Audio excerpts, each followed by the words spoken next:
global adalah fenomena meningkatnya suhu rata-rata atmosfer, laut, dan permukaan bumi secara bertahap akibat meningkatnya konsentrasi gas rumah kaca di atmosfer.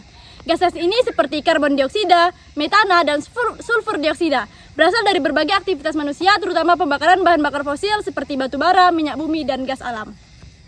Gas-gas rumah kaca tersebut berperan layaknya lapisan kaca yang menyelimuti bumi, memerangkap radiasi panas inframerah yang seharusnya dipantulkan kembali ke angkasa, sehingga menyebabkan peningkatan suhu bumi secara keseluruhan. Efek rumah kaca sebenarnya memiliki fungsi alami yang penting, yaitu menjaga suhu bumi agar tetap hangat dan memungkinkan kehidupan berlangsung. Tanpa efek ini, suhu rata-rata bumi akan turun drastis, sehingga sekitar minus 18 derajat Celcius membuat planet ini tidak layak dihuni. Namun, peningkatan kadar gas rumah kaca akibat aktivitas manusia menyebabkan efek rumah kaca menjadi berlebihan, sehingga terjadi pemanasan global yang mengganggu keseimbangan iklim bumi. Penyebab utama pemanasan global adalah aktivitas manusia yang menghasilkan emisi gas rumah kaca dalam jumlah besar. Deforestasi dan pembukaan lahan untuk pertanian termasuk perkebunan kelapa sawit turut meningkatkan emisi karbon melalui pelepasan karbon yang tersimpan di biomasa pohon. Jadi di sini saya akan membahas mengenai peran hutan Amazon. Hutan Amazon sering disebut sebagai paru-paru dunia karena perannya yang sangat penting bagi bumi.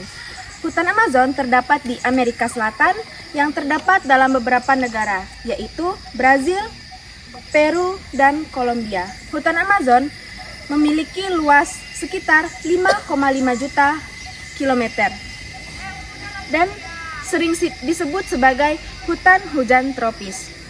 Hutan Amazon ini memiliki kemampuan menyerap karbon dioksida dan menghasilkan oksigen. Pohon-pohon di Amazon menyerap gas CO2 dari udara dan menyimpannya, sehingga membantu menekankan laju pemanasan global.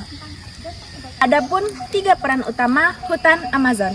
Yang pertama adalah menyerap karbon dioksida dari udara melalui proses fotosintesis sehingga membantu mengurangi pemanasan global. Yang kedua, mengatur siklus air dengan menghasilkan uap air yang mendukung terbentuknya hujan dan menjaga kesuburan tanah. Yang ketiga, menjadi rumah bagi jutaan spesies tumbuhan dan hewan. Oke, jadi hari ini aku mau bahas soal kebakaran hutan di Amazon, khususnya yang terkait sama pembukaan lahan buat perkebunan kelapa sawit. Nah, kebakaran ini tuh makin sering terjadi dan jadi masalah besar karena Amazon itu kan hutan hujan tropis terbesar di dunia.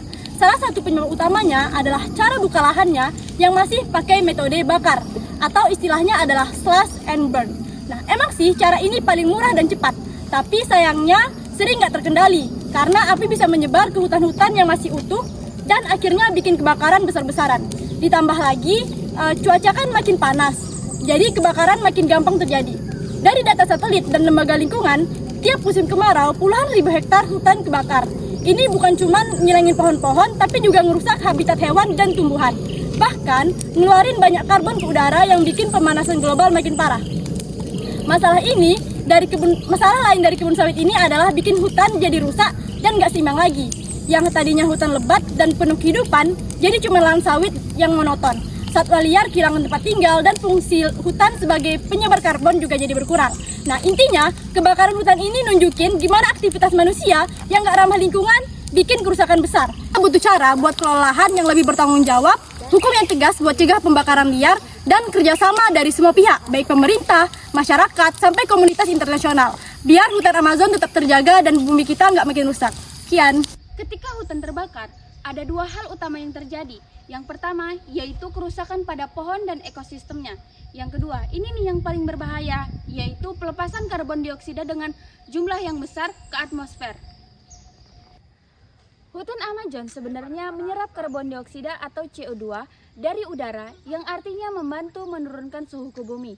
Tapi ketika terjadi kebakaran, karbon yang sudah disimpan selama bertahun-tahun di pohon dan tanah malah dilepaskan kembali sebagai gas rumah kaca. Gas inilah yang memperparah pemanasan global. Bukan cuma itu, kebakaran juga menyebabkan hilangnya habitat bagi ribuan spesies hewan dan tumbuhan. Banyak dari mereka yang hanya bisa ditemukan di Amazon. Kalau habitatnya saja rusak, bisa-bisa mereka punah. Ada juga gangguan pada siklus air. Amazon membantu mengatur curah hujan lewat proses alami dari pohon-pohon yang menguapkan air ke udara. Ketika hutan terbakar, curah hujan bisa menurun dan bisa menyebabkan kekeringan berkepanjangan, bahkan di wilayah yang jauh dari lokasi kebakaran. Bagi manusia, dampaknya terasa juga. Kebakaran menghasilkan asap dan polusi udara yang berbahaya bagi kesehatan. Selain itu, ada kerugian ekonomi akibat kebakaran hutan itu, yaitu rusaknya lahan, terganggunya pertanian, dan berkurangnya sumber air bersih. Yang perlu diingat, kebakaran hutan di Amazon bukan cuma masalah lokal, ini masalah global. Efeknya bisa terasa sampai ke negara lain dalam bentuk cuaca ekstrim, banjir, badai, atau gelombang panas. Jadi, bisa kita simpulkan bahwa kebakaran hutan sangat berpengaruh terhadap lingkungan dan iklim dunia. Menjaga hutan tetap lestari bukan hanya tugas pemerintah, tapi tugas kita semua. Mulai dari bijak memilih produk, mendukung upaya pelestarian, sampai ikut menyebarkan informasi yang benar.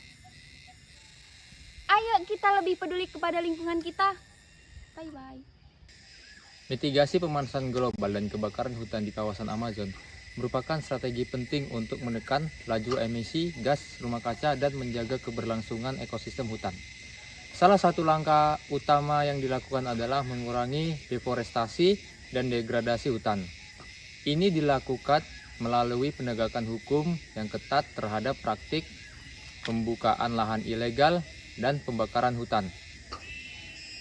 Pemerintahan Brazil bersama negara-negara lain di kawasan Amazon telah menerapkan moratorium pembukaan lahan baru, khususnya untuk komoditas seperti kelapa sawit yang berkontribusi sebesar terhadap deforestasi. Dukungan teknologi, pengawasan berbasis satelit juga dimanfaatkan untuk memantau aktivitas ilegal secara real time, sehingga memungkinkan respon cepat dan akurat. Restorasi hutan dan rehabilitas lahan telah rusak atau terbakar juga menjadi fokus utama. Penanaman kembali pohon-pohon asli berperan penting dalam menyerap karbon dari atmosfer, memulihkan habitat alami, serta meningkatkan keanekaragaman hayati. Usaha ini tidak hanya memperbaiki kondisi ekologis tetapi juga menurunkan risiko terjadinya kebakaran ulang di masa depan. Di sisi lain, pengembangan praktik pertanian yang lebih berkelanjutan seperti sistem agroforestry dan penggunaan teknologi ramah lingkungan turut membantu menekan tekanan terhadap hutan primer. Perusahaan yang bergerak di sektor kelapa sawit misalnya didorong untuk mengikuti standar keberlanjutan seperti sertifikasi RSPO agar produksi tetap berjalan tanpa merusak lingkungan. Kerjasama internasional juga memegang peranan krusial. Negara-negara dan lembaga global saling mendukung dalam hal pendanaan iklim. Transfer teknologi serta pertukaran pengetahuan salah satu contohnya adalah skema REDD+ yang memberikan insentif finansial bagi negara-negara berkembang yang berhasil menurunkan tingkat deforestasi dan degradasi hutan.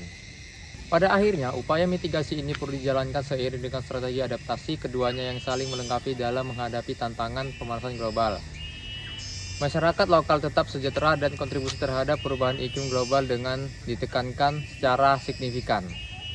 Terima kasih. Kita masuk pada bab akhir tentang upaya penanggulangan pemanasan global akibat kebakaran hutan Amazon.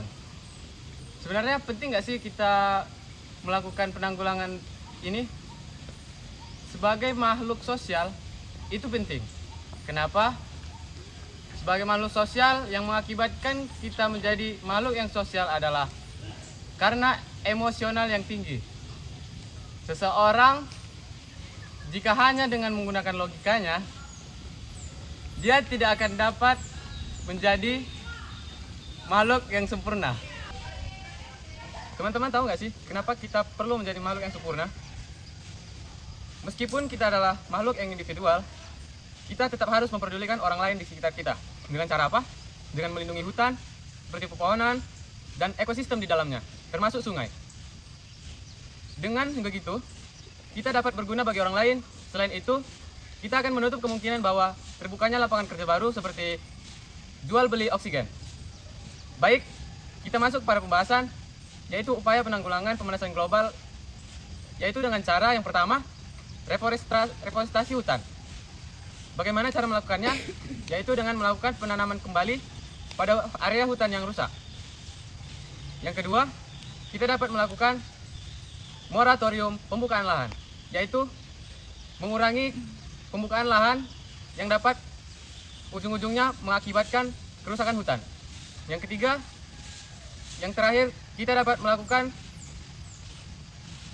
penguatan pada kebijakan terhadap lingkungan, seperti melakukan pemantauan lewat teknologi dan lain sebagainya. Kemudian yang terakhir, kita dapat melakukan kerjasama antar negara. Kemudian selain melakukan pembentukan kebijakan, kita dapat melakukan kerjasama internasional seperti yang dilakukan oleh Norwegia dan Jerman. Sekian dari penyampaian saya.